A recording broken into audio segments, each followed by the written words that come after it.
Hurmatli do'stlar, bugun sizlar bilan O'zbekiston milliy terma jamoasi kechki ovqat qanaqa taqdim qilinishini birgalikda ko'rib chiqamiz. Birinchisiga forel balig'ini bug'da pishirilgan varianti. Bu futbolistlarni ovqatlanish va hazm qilish anaqasiga ham foydali. Ikkinchisiga tovuq go'shti.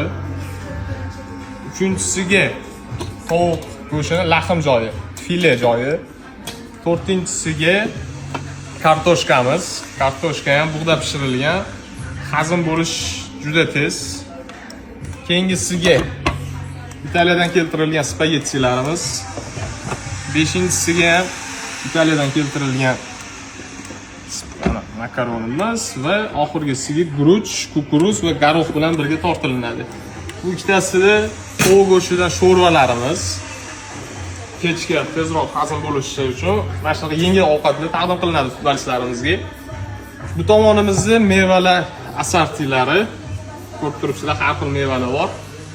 Hop, endi sizlar bilan birgalikda shu tomonda ham ko'rsatib ketgan operator. Chaqchuqlar.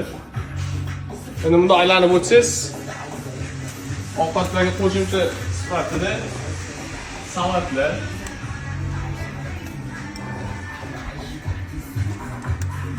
bu yerda 16 xil salat taqdim qilinadi futbolistlarimizga. Forel balig'ining dudlangan variantlari ham bor.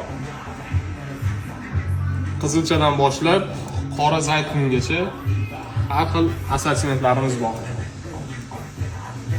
Bu shvedskiy stolimiz 24-may sanasiga kechki ovqatga beriladi. Sizlar bilan ertaga xudo xolasa obed variantini ham birga ko'ramiz. Like va podpiska bosib qo'yishingiz esdan chiqmasin.